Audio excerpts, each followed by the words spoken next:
इस्लाह माशरा conference मजहब इस्लाम अल्लामा तबरेज़ आलम साहब क़िबला नारे तकबीर नारे रिसालत।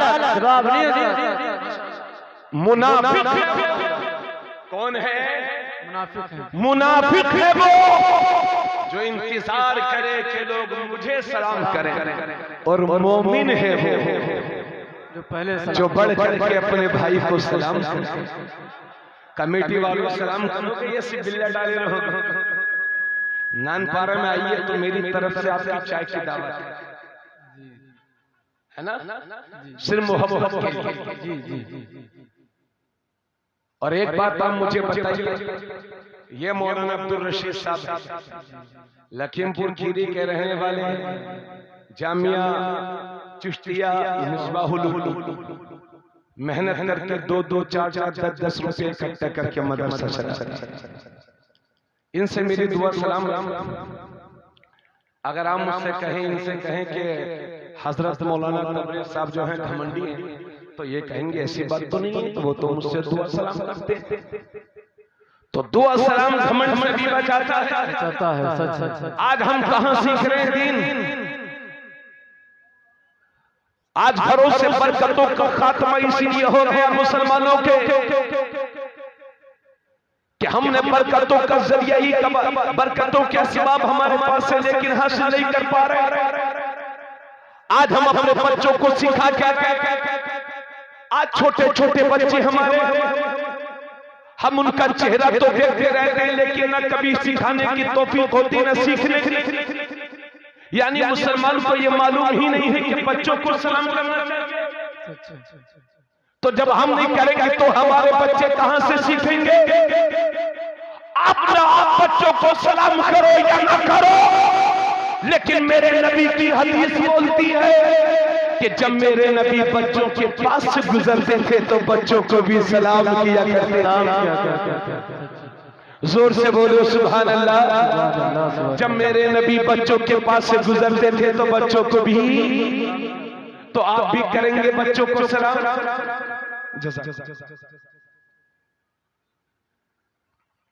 मैं आपका क्या नाम है? अजीजुल हक भाई, आप तशरीफ रखें, है ना? हाँ ठीक है। अभी थोड़ी देर इंशाअल्लाह आप तशरीफ रखें। भाईजान बैठ जाएं। अब मैं चाहता हूँ मशवरा हो रहा है। तो आज के बाद भोक्सी और रात में आप जब बच्चों को देखेंगे तो सलाम करेंगे।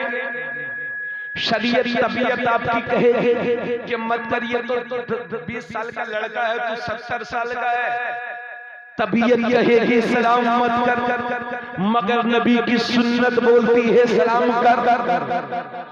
अब ये भोक्सी और अतराफ वालों तुम्हें फैसला करना है कि तबीयत ये मानना है कि नबी की सुन्नत पर अमल करना है। और सच्ची बात ये है, मैं रहने वाला रामपुर का हूँ, पढ़ाया बरेली शरीफ में, फिलहाल नानपारा में पढ़ाता हूँ। अगर मैं पूरी तकरीर कर दूं मगर शुरू और आखिर में आपको सलाम ना तो आप कहेंगे मौलाना साहब की तकरीर तो अच्छी हुई मगर सलाम तो किया ही। आप कहेंगे मौलाना साहब घमंडी मुतकब्बिर है इसलिए सलाम नहीं किया, क्योंकि आपका हक है मुझे सलाम करें, मेरा हक है मैं आपको सलाम करूं। जरा जिंदा दिली के साथ अल्लाह तुम्हारी समातों को जवाब रखे, आबाद रखे, जिंदा अल्लाह करे आप कभी कानों से बहरे ना हो, आंखों से अंधे ना हो, ना आप होने में हो। अल्लाह इस पूरी जमात को सलामत रखे। मगर मुझे आप बताइए, अगर मैं सलाम ना तो आप कहेंगे मौलाना साहब घमंडी है। इसका साफ साफ मतलब ये है कि मेरा ये हक बनता है कि मैं तकरीर करने से पहले आपको सलाम करूं, और ये मोमिनाना हक, ये ईमानी रिश्ता जो है उसका हक है। याद रखिए खूनी रिश्तों पर ईमानी रिश्ता भारी होता है। यही वजह है कि बिलाल अबू लहब हुजूर का सगा चाचा था मगर ठुकरा दिया गया, और बिलाल हबशा से आए सीने से लगा दिया गया, क्योंकि खूनी रिश्ते पर ईमानी रिश्ता भारी होता है। नेपाल वालों मुझे कहने दो, अगर मैं सलाम न करूं तो आप कहेंगे मौलाना साहब ने गलत किया। मैं बैठा हूं, आप सलाम न करें, आए और मेरे पास बैठे बातें करें, मैं कहूंगा आपने सलाम किया या नहीं किया, ये अच्छी बात नहीं है। तो मैं इस पूरी कौम से पूछना चाहता हूं कि मैं कहां का हूं, आप कहां के हैं, लेकिन मैं सलाम न करूं तो आप कहेंगे मौलाना साहब ने गलत किया। तो आप हम सबको सलाम कर रहे हैं। मौलाना अब्दुल रशीद साहब अस्सलाम वालेकुम, मौलाना आमिर साहब अस्सलाम वालेकुम, अल्लामा सैयद शबाहत साहब अस्सलाम वालेकुम, खाला जी अस्सलाम वालेकुम, इमाम साहब अस्सलाम वालेकुम, हाजी साहब अस्सलाम वालेकुम, पूरे नेपाल को सलाम कर रहे हैं। मगर जब घर में दाखिल होते हैं तो नेपाल वालों पूछना चाहता हूं, बीवियों को सलाम क्यों नहीं करते? बीवियों को सलाम क्यों नहीं करते? हजरत बाज लोगों को तो बड़ी हैरत होगी, बताओ हजरत कहीं बीवी को भी सलाम किया जाता है क्या? बीवी का हक नहीं है जो हमारे दिल से ज्यादा करीब है, क्या हम उसे सलाम नहीं करेंगे? जो हमारे घर की जीनत है, क्या हम उसे सलाम नहीं करेंगे? जिसकी वजह से हमारी औलाद है, क्या हम उसे सलाम नहीं करेंगे? जिसकी वजह से हमारा घर सलामत है, क्या हम उसे सलाम नहीं करेंगे? लोग कहते हैं कि जो बीवी को सलाम करता है वो बीवी का गुलाम होता है। और इतनी सीधी है हमारी माँ बहनें, अगर किसी मुस्लिम पढ़े लिखे नौजवान की शादी हुई और वो शादी के बाद अपनी बीवी को सलाम करने लगे तो मोहल्ले की चारों ओर से इकट्ठा करके मीटिंग करती हैं, ओ फलनुआ के लड़के को देखो अपनी बीवी का गुलाम हुई गवा है, जुमा दिन अपनी बीवी का गुलाम हो गया है। तो क्या बीवी को सलाम करना ये गुलामी का, ये गुलामों का तरीका है? अल्लाह की कसम, तुम्हारी जो भी सोच हो, तुम्हारी जो भी फिक्र हो, मगर मेरे रसूल की हदीस कहती है कि जब मेरे नबी अपने घर में दाखिल होते थे तो अपनी बीवियों को सलाम किया करते थे। पता चला कि बीवियों को सलाम करने वाले बीवी का गुलाम नहीं होते, मेरे नबी के गुलाम होते। नारे तकबीर, नारे रिसालत, इस्लाह माशरा कॉन्फ्रेंस, अल्लामा तबरेज़ आलम साहब क़िबला। नारे तकबीर, नारे रिसालत। जवाब नहीं हज़रत, बहुत अच्छी गुफ्तगू है। 10 वर्षों में खड़ी हो मेरी बीवी, मगर मैं अपनी बीवी को सलाम करता हूं। मुझे बताइए उस खुशी का क्या ठिकाना होगा? मेरी 2 साल की बच्ची है, अभी 2 साल की पूरी, अभी से सलाम करता हूं तो मुस्कुरा देती है, मुझे जवाब मिल जाता है। कब सिखाएंगे हम अपने बच्चों को दीन? कैसे आएंगी हमारे घरों में खैरो बरकत? और एक गरीबों गरीबी खत्म करना चाहते हो, एक परेशान लोगों परेशानी का खात्मा चाहते हो तो आओ अपने नबी से सुनो। एक सहाबी हुजूर की बारगाह में हाजिर हुए, अर्ज करते हैं या रसूल अल्लाह, गरीबी ने घेर रखा है। तवज्जो है आपकी, सुन रहे हैं आप लोगों की तवज्जो है। कहीं कहीं मौलाना इतने इकट्ठे हो जाते हैं कि जलसे वाले परेशान हो जाते हैं। एक जलसे में बहुत सारे मौलाना हो गए, 3 बजे तक मौलाना लोग आते रहे। 3 बजे मौलाना साहब आए, एक ने नारा लगाया, नारे तकबीर, तो एक आदमी बोला हाय तकबीर। अल्लाह जाने कितने मौलाना और good news for you, last I am last speaker, आखिरी मुकर्रिर, उसके बाद सैयद साहब हैं, वो जो चाहेंगे हम उनके गुलाम हैं, वो हमारे आका हैं, जो चाहेंगे। एक सहाबी नबी, तवज्जो से सुन लीजिएगा, हो सकता दिलों पर कुछ बात असर कर जाए। एक सहाबी है मेरे नबी की बारगाह में हाजिर है, या रसूल अल्लाह गरीबी ने घेर के रखा है। आका इरशाद फरमाते हैं सब्र करो। वो सहाबी फिर हाजिर हुए, या रसूल अल्लाह गरीबी ने घेर रखा है, सब्र का पैमाना लबरेज हो गया। औरतें परेशान हैं, जवान परेशान हैं, बच्चे परेशान हैं, बूढ़े परेशान हैं, या रसूल अल्लाह कुछ हल बताइए। आका ने फरमाया है मेरे सहाबी, अगर हालत यही है और तुम चाहते हो कि तुम्हारी घर से गरीबी खत्म हो जाए तो ऐसा किया करो कि जब शाम को घर आया करो तो एक बार सलाम कर लिया करो, उसके बाद 3 बार कुल हुवल्लाह शरीफ पढ़ लिया करो, अल्लाह तेरी गरीबी को खत्म फरमा दे। माशाअल्लाह माशाअल्लाह, सच है। मगर कहां पढ़ते हैं हम कुरान? इसी वजह से मेरे नबी ने इरशाद फरमाया कि वो घर कब्रिस्तान की तरह है कि जिस घर में कुरान की तिलावत नहीं होती, और उस घर में सुबह ही को अज़ाब के फरिश्ते नाज़िल हो जाते हैं जिसमें कुरान की तिलावत नहीं होती, और उस घर में सुबह ही को अल्लाह की रहमत के फरिश्ते नाज़िल हो जाते हैं कि जिनमें कुरान की तिलावत होती है। सच है सच है। अभी हिंदुस्तान में जितेंद्र नारायण सिंह सियागी, साबित वसीम रिजवी कुरान की 26 आयतों के खिलाफ सुप्रीम कोर्ट में रिट दाखिल कि कुरान की 26 आयतों को निकाला जाए।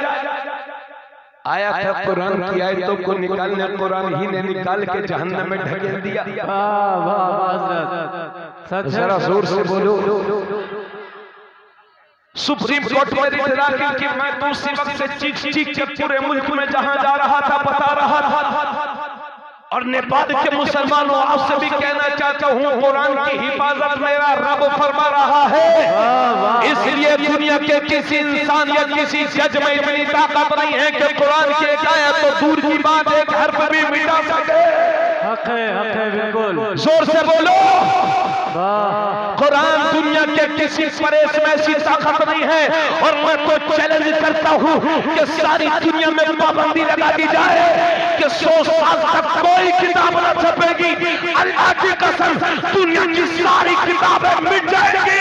100 साल के बाद अगर कुरान को आवाज दिया जाएगा तो मेरी कौम के ये छोटे छोटे बच्चे अपने सीनों को लेकर के आगे बढ़ जाएंगे। नारे तकबीर, नारे रिसालत, इस्लाहे माशरा कॉन्फ्रेंस, मजहब इस्लाम, अज़मत कुरान, अल्लामा तबरेज़ आलम साहब क़िबला। जवाब नहीं दिया, बहुत बढ़िया। नौजवान हाजिर हो गए, मौलाना साहब करना देंगे, हम एहतिजाज करेंगे। मैंने कहा बोले बात हमारे कुरान की है। मैंने कहा क्या कर सकते हैं आप कुरान के लिए? बोले जान दे देंगे मौलाना साहब। आप भी कुरान के लिए जान दे सकते हैं कि नहीं?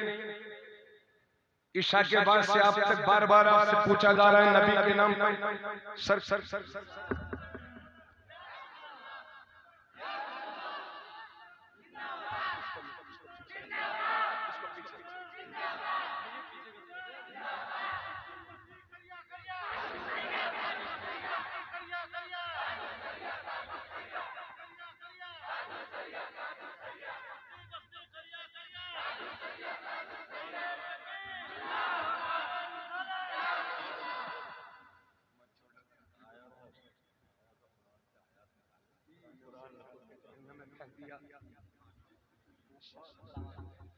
सब लोगों का मुसाफा होगा, मगर अब ऐसा करो मेरे भाई, अब आप लोग मुझे भी जान रहे हो, रस भी आ गया है, तो थोड़ा सा अपनी कौम के लिए, इस जलसे की कामयाबी के लिए सब मिलकर के एक जगह बैठ जाओ तो मजा आगे आ जाओ। बाहर रोड में आगे आ जाओ, बस थोड़ी देर से आगे आ जाइए, माहौल ना खराब करें आप लोग। आगे आगे सही से बैठो। सभी लोग से मुसाफा करेंगे इंशाल्लाह।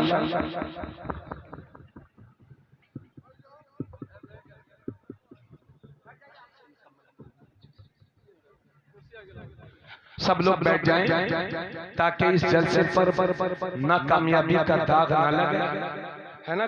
कराया चाहे जिसने है, लेकिन जलसा नबी का है दोस्तों। किसका है? नबी का। ये नौजवान जो कुर्सी पे बैठे हुए हो ना, अरे कुर्सी अपने अब्बा को दे, आप यहाँ आओ मैदान में। मैंने हजरत के लिए अपनी कुर्सी छोड़ी।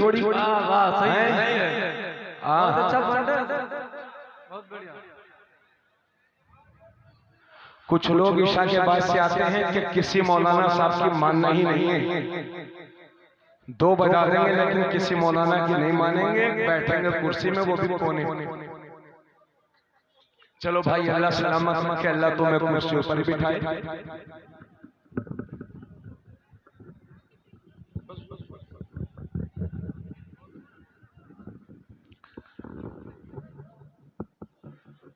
मैं पूछना चाहता हूँ, मैंने कहा नौजवान से कुरान के लिए क्या कुर्बानी दे सकते हो? बोले मौलाना साहब जान दे सकते हैं, जान। तो मेरी कौम के जिम्मेदारों में आपको बताना चाहता हूँ, मुस्तकबिल में मेरा प्लान यह है कि कुरान के खिलाफ चाहे एक जबान खुले या 10, हम धरना नहीं देंगे, हम एहतजाज नहीं करेंगे, क्योंकि मौजूदा हिंदुस्तान की हालत हमारी नजरों के सामने है। अगर जानों की जरूरत पड़ेगी तो सिर्फ नेपाल क्या पूरा हिंदुस्तान के करोड़ों मुसलमान मिलजुल करके जान देंगे, मगर हिंदुस्तान के मुसलमानों पर इन्हें सादात का दस्त शक्कत रखा हुआ है, इसलिए ये नौबत नहीं आएगी तो हम धरना नहीं देंगे, हम एहतजाज नहीं करेंगे, क्योंकि एहतजाज का नतीजा ये होता है कि हमारी सड़कों पर हमारे नौजवान खड़े होते हैं और हमारे ही नौजवानों को सीने पर गोलियां बर्दाश्त करनी पड़ती, और उसके बाद में जेलों के पीछे भी हमारे ही नौजवानों को भेजा जाता, मरे भी हम, जेलों में सड़े भी हम, मुकदमों के लिए कोर्ट की बार बार चक्कर लगाए भी हम।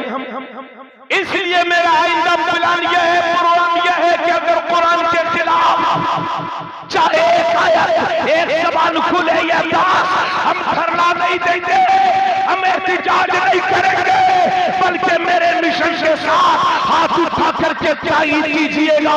मेरा प्लान यह है कि कुरान के खिलाफ अगर कोई एक जबान दुनिया में खुलेगी तो उसके बदले में हम 100 जबानें कुरान पढ़ने वाली तैयार कर देंगे। नारे तकबीर, नारे रिसालत, इस्लाहे मुआशरा कॉन्फ्रेंस, वाहिदी दूल्हा, वाहिदी दूल्हा हुजूर सरकार सैयद सुहेल मिल्लत, नारे तकबीर, नारे रिसालत। बहुत अच्छे। कुरान से जिंदगी संभलती है, कुरान से मुस्तकबिल रोशन होता है, कुरान सिर्फ पानी पर दम करने के लिए नहीं आया है, बल्कि कुरान काले दिलों को रोशन और मुनव्वर करने के लिए आया। थोड़ा सा बोलते रहिए, आओ आओ अब आओ, जहां कुरान की इतनी जरूरत वहां मेरे पैगंबर ये भी फरमाते हैं, आका ने इरशाद फरमाया, जो कुरान का एक हर्फ पढ़ता है अल्लाह से एक नेकी अता फरमाता है। थोड़ा सा बोले, जो कुरान का एक हर्फ पढ़ता है, मेरी माँ बहनें सुनेंगी, भैया से ज्यादा माँ बहनें कुरान पढ़ना जानती हैं, ये सही है। जो कुरान का एक हर्फ पढ़ता है अल्लाह उसे एक नेकी अता फरमाता है, और वो एक नेकी 10 नेकियों के बराबर होती है। जो कुरान का एक हर्फ पढ़ता है अल्लाह उसे एक हर्फ के पढ़ने पर 10 नेकियां अता फरमाता है और 10 गुनाहों को माफ फरमाता है। उसके बाद तेरे नबी फरमाते हैं, मैं ये नहीं कहता कि अलिफ लाम मीम एक हर्फ है, बल्कि अलिफ एक हर्फ है, लाम एक हर्फ है, मीम एक हर्फ है। तो कोई सिर्फ अलिफ लाम मीम पढ़ता है तो अल्लाह उसके 30 गुनाहों को माफ फरमाता है और 30 नेकियां अता फरमाता है। कुरान में 32,12,000 से जायद हुरूफ, कितने? 32,12,000 से जायद हुरूफ। अब सोचिए, एक हर्फ पढ़ने पर 10 नेकियां, तो आप इसको जोड़ गुना कर दीजिए, आप खुद अंदाजा लगा सकते हैं कितनी नेकियां मिलेंगी। हज़रत बात कुल हुआ। अगर इसी मजमे में मैं हाथ उठाऊं कि कितने लोगों को कुरान आता है, तो अक्सरियत वो होगी मजमे में सिर्फ 30% लोग होंगे कि जिन्हें पूरा कुरान पढ़ना आता है, 60% या 50% वो होंगे कि जिन्हें बिल्कुल भी नहीं आता, और 10% से पूछूं तो वो कहेंगे मौलाना साहब आता तो है लेकिन कच्चा कच्चा, उम्र तो उनकी पक्की हो गई, बाबूजी पक्के हो गए, मगर अगर कुछ कच्चा रह गया तो कुरान। मैं पूछना चाहता हूं कौम मुस्लिम के जिम्मेदारों, किस बात के मुसलमान हैं? अगर 70-80 साल की जिंदगी में कुरान पढ़ना न सीख सके तो क्या सीखा है आपने और मैंने? सच है, सच है। किस बात के मुसलमान हैं? कुरान की सबसे छोटी सी बहुत छोटी सूरह कुल हु अल्लाहु अहद अल्लाहु समद लम यलिद व लम यूलद व लम यकुल लहू कुफुवन अहद। मुझे इस बात का इतराफ है कि मजमे में अक्सरियत को कुरान पढ़ना ना आता होगा, मगर इस बात को भी मानता हूं कि 99% नहीं बल्कि 100% मुसलमानों को ये सूरह याद होती है। सब मिलके सुन लो तवज्जो से, कुल तर्जुमा भी सुन लो। ए हबीब आप फरमा दो, हुवा अल्लाहु अहद, अल्लाह एक है, अल्लाहु समद, अल्लाह बेनियाज है, लम यलिद व लम यूलद, न वो किसी की औलाद और न उसकी कोई औलाद, यानी न वो किसी का बाप न उसका कोई बाप, व लम यकुल लहू कुफुवन अहद, और मर्तबा उसका सुभान अल्लाह, उसके मिस्र कोई नहीं, उसके मुकाबिल कोई नहीं, उसकी तरह कोई नहीं। कुरान की ये छोटी सी सूरह पूरी हो गई, तर्जुमा भी आपने सुन लिया, मगर शान सुनो इस आया इस छोटी सी सूरह की। एक बार मेरे नबी खड़े हैं, साथ में एक सहाबी है, हजरत अबू हुरैरा भी है। वो सहाबी नबी के सामने हाथ बांधते हैं और पढ़ते हैं कुल हु अल्लाहु अहद अल्लाहु समद लम यलिद व लम यूलद व लम यकुल लहू कुफुवन अहद। जब मेरे नबी ने सुना तो फरमाया वाजिब वाजिब हो गई, वाजिब हो गई, वाजिब हो गई। हजरत अबू हुरैरा वही खड़े थे, अर्ज करते हैं या रसूल अल्लाह मा वाजिब, या रसूल अल्लाह क्या वाजिब हो गई? नबी ने फरमाया जिसने कुल हुआ पढ़ा उसके लिए जन्नत वाजिब हो गई। नारे तकबीर, नारे रिसालत, इस्लाह माशरा कॉन्फ्रेंस, वाहिदी दूल्हा, वाहिदी दूल्हा हुजूर सरकार सैयद सुहेल मिल्लत। नारे तकबीर, नारे रिसालत, माशाअल्लाह। इसी वजह से मेरे नबी ने माशाअल्लाह बड़ी खुशी महसूस कर रहा हूं और मजमे में उस वक्त 4 चांद लग जाते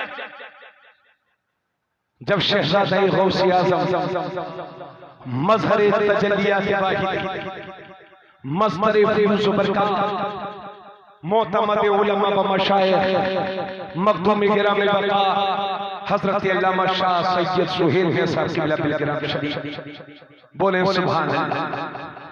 उस बिलगिराम से आप तशरीफ लाते हैं कि जिस बिलगिराम में कई मुजद्दिद आराम फरमा, जहां के खाने को आया हजरत ने मन्नो सलवा से ताबीर दिया, जहां 400-500 साल से जहां की जमीन पर बुजुर्ग आराम, किसी की मन्नत पूरी न होती हो, परेशान रहता हो, तो एक बार बिलगिराम शरीफ के बुजुर्गों के आस्थाने की ज़ियारत कर ले, इंशाअल्लाह उसकी आरज़ुएं पूरी हो जाएंगी।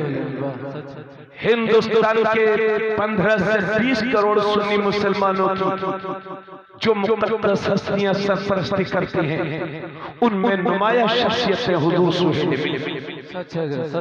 अल्लाह इस हस्ती को सलामत रखे, इनकी रगों में खून दौड़ रहा है सैयदा फातिमा ज़हरा। इस पूरे नेपाल के हर हिस्से में आज हुजूर सुहेल मिल्लत की आमद के लोग मुश्ताक रहते हैं। दर्जनों नहीं बड़े सैकड़ों की तादाद में आपके मुरीदीन, जहां अमीर भी हैं वहां, जहां गरीब हैं वहां अमीर भी हैं, जहां बेपढ़े लिखे भी हैं और पढ़े लिखे भी हैं।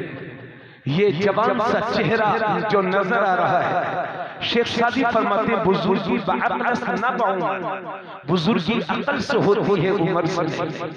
आपके वालिद बुजुर्गार हुजूर मखदूमुल उलमा हजरत शाह सैयद अशाह ताहिर ने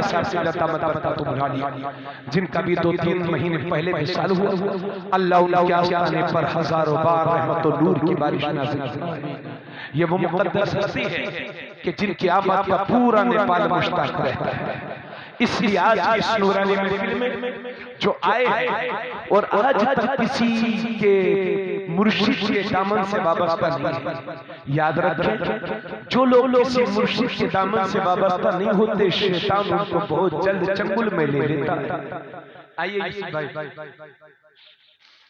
यूसुफ भाई, यहाँ आपको बरेली शरीफ में मिलेंगे इंशाल्लाह, और इनको इस इलाके में दौरा होना चाहिए इनका, वरना बदनामी आपकी और मेरी साथ में होगी दोनों की। हाँ, बहुत अच्छे नतीब है माशाल्लाह, अल्लाह सलामत रखे। जब हम लोग पढ़ते थे तब भी उस वक्त भी ये निकाबत फरमाते थे, और मिली काम भी करते हैं। ऐसा नहीं है कि ऐसे निजामत करके सो गए, मदरसे में पढ़ाते भी हैं अल्हम्दुलिल्लाह, और संभल के, मुरादाबाद, अमरोहा के बड़े बड़े दीनी मिली कामों में शिरकत करते हैं, बल्कि पेश रहते हैं। जरूरत पड़ती है तो ताउन भी करते हैं। और आप लोग तो एक एक की बिरयानी करते होगे, ये संभल में पूरा लंगर चलवाते हैं गौसे पाक के नाम से। अरे उसी आले रसूल के कदमों में मैं उनके कदम बोसी करके दो चार जुमले और आपकी कोशिश करना चाहता हूं। इसी वजह से मेरे नबी ने इरशाद फरमाया, मेरे सहाबा, जब रात को सोया करो तो तिहाई कुरान पढ़ के सोया करो। कितना? तिहाई कुरान। आका ने फरमाया, जब रात को सो तो तिहाई कुरान पढ़ के सो। और आशिकों, दीवानों, मस्तानों, आका की एक हदीस और सुन लो। नबी ने ये भी इरशाद फरमाया, जब तुम रात को सो तो कुरान की चंद आयतें पढ़ के सोया करो, क्योंकि जो कोई रात को कुरान की चंद आयतें पढ़ के सोता है तो अल्लाह उसकी हिफाजत के लिए एक फरिश्ते को मुकर्रर कर देता है, और जब तक वो बंदा सोता रहता है अल्लाह का फरिश्ता उसकी हिफाजत करता है, डाकुओं से, सांपों से, बिच्छुओं से, चोर। जी अल्लाह उसकी हिफाजत करता है। इसलिए अपने भाई के जुमलों को जरूर याद रखना। जब सोना तो कुरान की चंद आयतें पढ़ के जरूर सोया करो, इसको मत भूलना। कुछ बातें हैं जिंदगी में शामिल कर लो। आका ने फरमाया, मेरे सहाबा, जब रात को सो तिहाई कुरान पढ़ के सोया करो। सुभान, कितना होता है तिहाई कुरान? अगर मैं इसी मजमे में से पूछूं कि भाई कुरान में कितने पारे होते हैं, तो बहुत सारे लोगों को तो ये भी नहीं, कुछ लोग, बहुत सारे नहीं, कुछ लोगों को तो ये भी नहीं पता होगा कि कुरान में पारे कितने। और उनसे पूछो कि नेपाल में गोश्त कितने रुपए किलो मिलता है, तो केलाली से लेकर के काठमांडू तक के भाव बताते हैं।